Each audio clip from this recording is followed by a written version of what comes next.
보겠습니다. 하나님 말씀은 마가복음 11장입니다. 마가복음 11장 12절에서 26절입니다. 마가복음 11장 12절에서 26절 우리 한 절씩 교독하겠습니다. 자, 12절 먼저 읽습니다. 이튿날 그들이 베다니에서 나왔을 때 예수께서 시장하신지라 멀리서 잎사귀에 이끄는 한 무화과나무를 보시고 혹 그 나무에 무엇이 있을까 하여 가셨더니 가서 보신즉 잎사귀 외에 아무것도 없더라. 이는 무화과의 때가 아님이라. 예수께서 나무에게 말씀하여 이르시되 이제부터 영원토록 사람이 내게서 열매를 따먹지 못하리라 하시니 제자들이 이를 듣더라.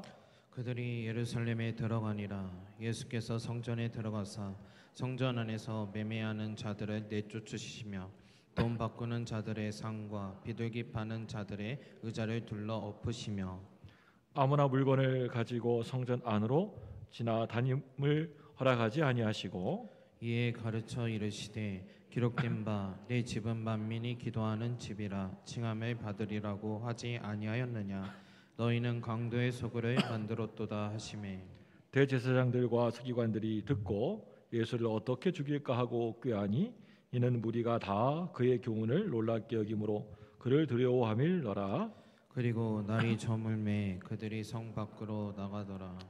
그들이 아침에 지나갈 때 무화과 나무가 뿌리채 마른 것을 보고 베드로가 생각이 나서 여짜오되 라비어 보소서 저주하신 무화과 나무가 말랐나이다. 예수께서 그들에게 대답하여 이르시되 하나님을 믿으라. 내가 진실로 너희에게 이르노니 누구든지 이 산더러 들리어 바다에 던져지라 하며 그 말하는 것이 이루어질 줄 믿고 마음에 의심하지 아니하면 그대로 되리라. 그러므로 내가 너희에게 말하노니 무엇이든지 기도하고 구하는 것은 받은 줄로 믿으라. 그리하면 너희에게 그대로 되리라. 서서 기도할 때 아무에게나 혐의가 있거든 용서하라. 그리하여야 하늘에 계신 너희 아버지께서도 너의 허물을 사하여 주시리라 하시니라. 아멘. 계속해서 주일 저녁마다 기도에 대해서 우리가 함께 나누고 함께 생각하고 있습니다. 우리가 성경을 우리가 잘 이해하기 위해서는 이스라엘의 풍습과 상황을 그나마 좀 알아야 할 때가 많습니다.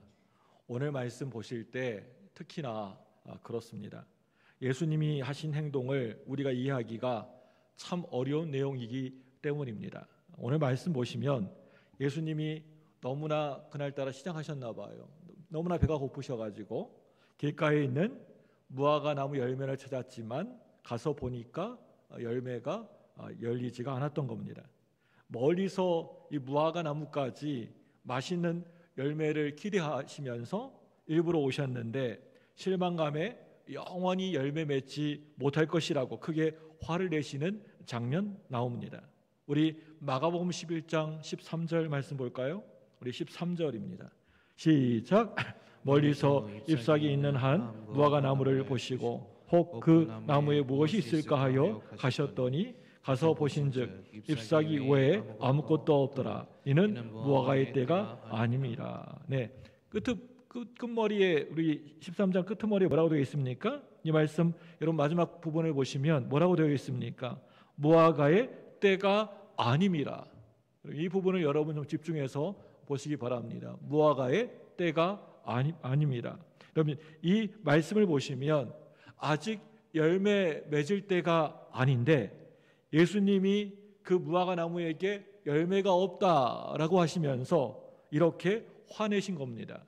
여러분 이렇다면 어떻게 예수님의 행동을 이해할 수가 있을까요? 우리가요? 이 해석에는 두 가지 해석이 있는데요. 첫째로요, 열매가 있을 때라고 하는 겁니다. 이때에는 무화과 나무에 큰 열매가 맺힐 때는 아니지만 그런데 사람들이 먹을 수 있는 작은 열매는 맺힐 때라고 하는 것입니다. 특히 이렇게 작은 열매는 가난한 사람들이나 소작인들의 식량이었다라고 합니다. 이런 작은 열매를 솎아야 큰 열매를 이제 시간이 지나면 큰 열매를 맺히기 때문에 솎아서 버려진 작은 열매도 소중한 열매인 것이 맞습니다. 그런데 마땅히 이 무화과 나무가 그 작은 열매를 맺지 않은 오늘 말씀의 무화과 나무는 자기 역할을 제대로 잘하지 못한 것입니다. 더군다나 예수님이 오늘 말씀 보니까 너무나도 시장하셨다라고 하는 표현은 어떤 의미에서 백성들, 특히 먹을 것이 없어서 이런 무화과 나무라도 큰 열매는 아니더라도 이 보잘것없는 작은 열매라도 먹어야 버틸 수 있는 사람들의 형편을 빗댄 것이라고 하는 해석입니다. 하나님은 사람을 만드신 후에 생명 유지를 위해서 먹게 하신 것이 그게 바로 열매입니다. 그러니까 이 열매는 하나님이 만드신 그 창조의 목적을 이루지 못한 것입니다. 그래서 벌을 받은 것입니다. 이 세상에 모든 피조물에게 부여된 창조 명령은 자기 역할, 사명입니다. 다들 피조물에게 역할과 사명이 있습니다. 창조의 목적에 맞게 자기 역할을 잘 감당하는 것입니다. 사람을 창조하신 목적은요, 이런 피조물들을 아주 조화롭게 관리해서 하나님에게 찬양과 영광이 되는 것입니다. 구체적으로 말하자면 열매는 나무가 맺지만 열매를 나누는 일은 사람이 하는 것입니다. 열매를 힘들게 살아가고 어렵게 살아가는 사람들과 나누는 것이 그게 함께 사는 관리입니다. 이스라엘 백성들이 이런 일을 하지 못했기 때문에 일부러 보여주신 것입니다. 시청각 교육을 직접 하신 것입니다. 우리에게도 주어진 창조의 목적은요, 행하는 사명에 마음을 써야 합니다. 열매를 내고 또한 그 열매를 나누어서 사람이 함께 잘 살게 하는 일입니다. 나 혼자만이 아니라, 교회만이 아니라 남과 함께, 세상과 함께 열매를 나누는 일, 특히 어렵고 힘든 사람들에게 열매가 잘 전해지는 일을 여러분 하셔야 합니다. 우리 예수 믿는 사람이라면, 그리스도인이라면 그 일을 여러분 감당하셔야 됩니다. 둘째로요, 오늘 말씀은요, 열매 없는 이스라엘 백성들을 꾸중하기 위한 비유라고 하는 것입니다. 그래서 성전에 가셔서 돈에 깊이 빠져 사는 사람들을 쫓아내십니다. 막 채찍으로 하고 상을 엎으시고 쫓아내지 않습니까? 성전과 제사라고 하는 겉으로 보여지는 형식은 잘 믿기 위해서이지만 그 믿음의 열매 없는 모습을 저주하셨습니다. 우리 예수님이요. 마치 무화과 나무를 열매가 없다고 하시면서 막 저주하신 것처럼 성전을 강도의 소굴로 굴열로 만들었다고 하셨으니 사람들은 강도가 된 것입니다. 그 다음날 무화과 나무가 말라 죽었다라고 하는 보고를 받은 예수님은 어제의 부정적인 말씀과는 다르게 긍정적인 말씀을 해주고 계십니다. 그 첫 말씀이 22절입니다. 우리 11장 22절 읽어볼까요? 22절 시작. 예수께서 그들에게 대답하여 이르시되 하나님을 믿으라. 예, 누굴 믿으라고요? 하나님을 믿으라.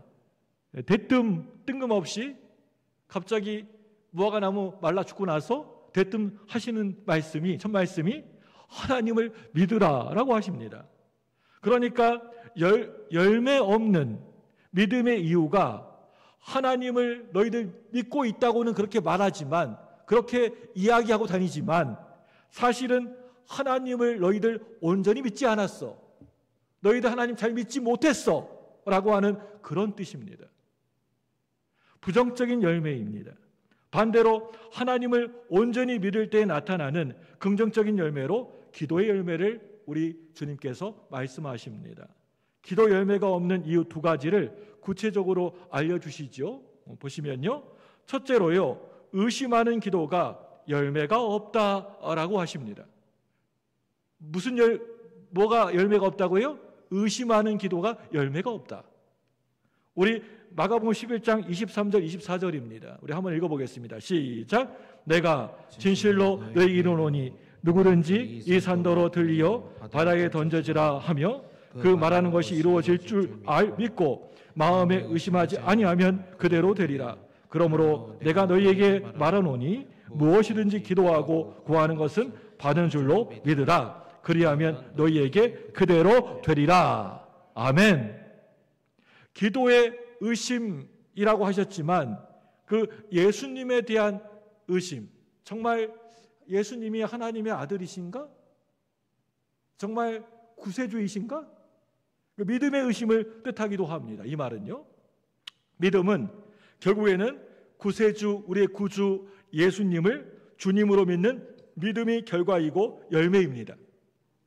1000년이 지나도록 메시아를 기다려서 드디어 눈으로 보았건만 그들 안에 의심으로 인하여서 바로 앞에 사신 분이 기다렸던 구세주이시고 구주시고 우리의 주님이시고 메시아이시지만은 의심으로 인하여서 마지막 믿음의 열매를 맺지 못하고 있는 것이 정말 너무나도 안타까우신 것이죠. 기도의 의심도 같습니다. 우리의 기도가 마지막 응답 앞에서 자꾸만 그게 응답이 안 되고 자꾸만 멈추어지게 되는 이유는요, 의심 때문일 때가 참 많습니다. 우리가 왜 응답이 안 되지? 그 이유를 파헤쳐 보면 우리가 의심하기 때문입니다. 의심까지는 아니지만 이 두 마음이 되었다면 의심과 같은 겁니다. 하나님을 믿어야 하되 신실하신 하나님을 우리가 믿어야 합니다. 내 기도 해도 들어주실 것 같기도 하고 안 들어주실 것 같기도 의심하면 안 돼요. 신실하신 우리 하나님으로 굳게 여러분 믿으셔야 해요. 그게 하나님의 뜻이라면 반드시 주실 것을 믿어야 합니다.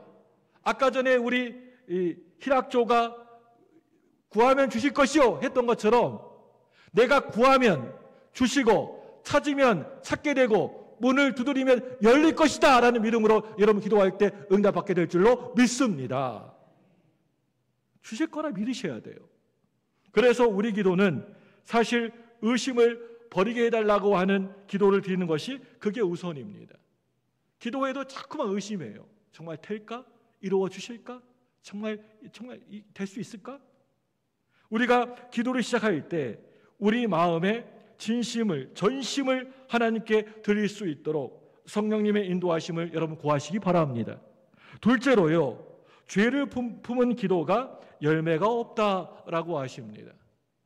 그 무화과 나무 말라 삐뚤어져 죽게 된 사건을 통해서 이렇게 죄를 품은 기도가 열매가 없다라고까지 말씀하십니다. 우리 11장 25절 읽어보겠습니다. 25절입니다. 시작. 서서 기도할 때 아무에게나 혐의가 있거든 용서하라. 그리하여야 하늘에 계신 너희 아버지께서도 너희 허물을 사하여 주시리라 하시니라. 용서하지 않는 죄를 말하고 있어요. 하나님께서 여러 가지 죄를 얘기하고 있는데 가장 강도 높게 비판하시고 뭐라고 하신 죄는요, 형제의 잘못이나 죄를 용서하지 않는 죄, 이걸 가장 큰 죄라고 말하고 있습니다. 기도의 열매는 한마디로 용서가 제일 먼저라고 하는 것입니다. 그런데 혐의가 있다고 합니다. 죄가 분명하고 죄인이라고 하는 것이 분명해도 용서해야 내 기도를 들어주시는 겁니다. 여러분, 용서가 쉬워요, 쉽지 않아요? 여러분 살아서 이렇게 보니까 용서하기 쉬워요, 쉽지 않아요? 기여 아니요? 예, 기여요? 막 기였다고 하던데요. 예, 쉽지 않아요. 용서 말처럼 쉽지 않아요. 세상 사람들은 예수 믿으면 다 용서 잘할 거라고 생각해요. 그런데 저부터도 용서가 쉽지 않아요. 참 어려운 일이에요. 그런데 내 소원, 내 기도가요 응답되기 위해서는요 용서 먼저 하셔야 돼요. 이게 성경적인 원리예요. 우리 주님의 말씀이에요. 내 기도가 응답되기 원한다면, 나의 소원이 응답되기 원한다면 먼저 용서해라. 이게 그 원리입니다. 성경의 원리입니다. 그렇기 때문에 우리 기도가 용서할 수 있는 마음을 달라고 하는 기도가 먼저 앞서야 합니다. 우리가 무슨 소원이나 뭐 제목들을 얘기하기 전에 먼저 용서가 먼저 되어져야 합니다. 이제 정리해 볼까요, 이제요? 기도 응답을 위해서 기도하기 전에, 아니 기도하기 시작할 때 두 가지 기도부터 여러분 해보시기를 바랍니다. 원래 여러분 기도하실 때 이 두 가지 해보시기 바랍니다. 첫째로요, 제가 얘기했죠, 의심을 버리게 해달라고 하는 도움의 기도 먼저 하시기 바랍니다. 의심하지 않게, 의심하면요, 그 말짱 기도해도 꽝입니다. 의심 없게 의심을 버리게 해달라고 도움의 기도 먼저 하시고요. 둘째로요, 중요합니다. 내가 용서할 마음을 달라고 하는 도움의 기도 먼저 하시기 바랍니다. 첫째로 무슨 기도하라고요? 의심하지 말게 해달라고. 두 번째는요, 용서할 마음을 달라고. 여러분 이 두 가지 정말 여러분 기억하셔야 돼요. 기도하실 때. 그냥 기도해도 다 되는 게 아니에요. 이 원리가 있습니다. 성경에 원리가 있습니다. 이걸 파악하셔야 됩니다. 둘 다 성령님이 도와주셔야 돼요. 내 힘으로 내 능력으로 도저히 할 수 없는 일이에요. 내가 무슨 힘이 있다고 내가 의심 안 한다고 의심이 막 사라집니까? 성령님이 도와주셔야지 의심하지 않게 되는 거죠. 그리고 내가 무슨 힘이 있고 능이 있다고 내가 용서하고 뭐 그럽니까? 성령님이 용서할 수 있는 마음을 허락해 주셔야지 용서할 수 있는 겁니다. 성령님이 도와주셔야 돼요. 그래서 우리 기도를 성령님이 도우시는 겁니다. 믿습니까? 그런데 오늘 말씀에서 한 가지 특별한 교훈을 우리가 찾아볼 수가 있습니다. 기도의 열매에 있어서 중요한 것은 기도의 장소가 아니고요, 기도의 시간이라고 하는 교훈입니다. 기도의 장소가 아니고 기도의 시간이다. 왜 성전이 이렇게 된 것입니까? 장소 중심이었기 때문입니다. 기도의 장소가 중요한 것이 아니고 어디서든지 언제든지 기도하는 그 자체가 중요하다라고 하십니다. 기도하는 게 그게 중요한 거예요.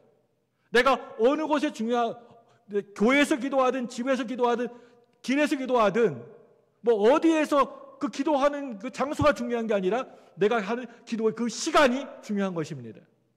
그래서 25절을 보시면 서서 기도할 때 라고 하는 말씀을 일부러 하셨어요. 무화과 나무의 열매를 맺을 때가 아닙니다.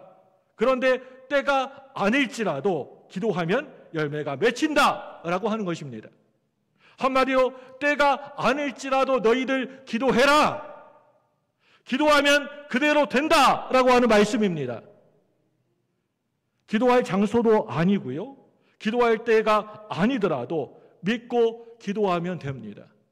내가 할 수 있는 것은 순종하시고 내가 할 수 없는 것은 하나님께 맡기고 신뢰하시기 바랍니다.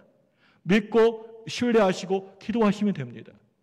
그런데 기도할 때가 주어질 때 믿음과 감사함으로 기도한다면 얼마나 잘 들어주시겠습니까? 사랑하는 여러분들, 우리의 기도는요 반드시 응답되어집니다.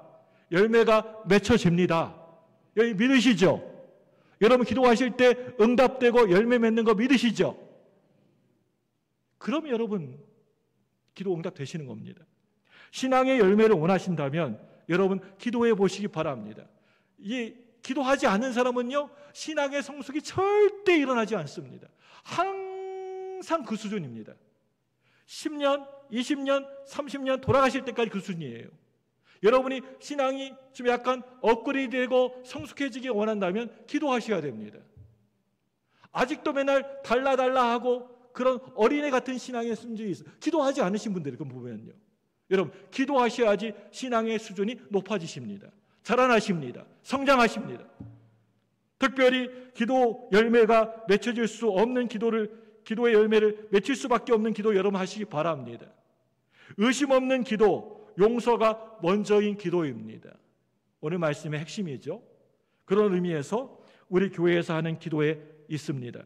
그 기도에는 시간에 습관을 들이는 너무나도 좋은 훈련이라고 저는 믿어 의심치가 않습니다. 그리고 무엇보다도 기도 응답이 되는 기도를 할 수 있는 약속의 시간입니다. 기도로 복 받으시기를 주님의 이름으로 간절히 축원합니다. 기도하겠습니다.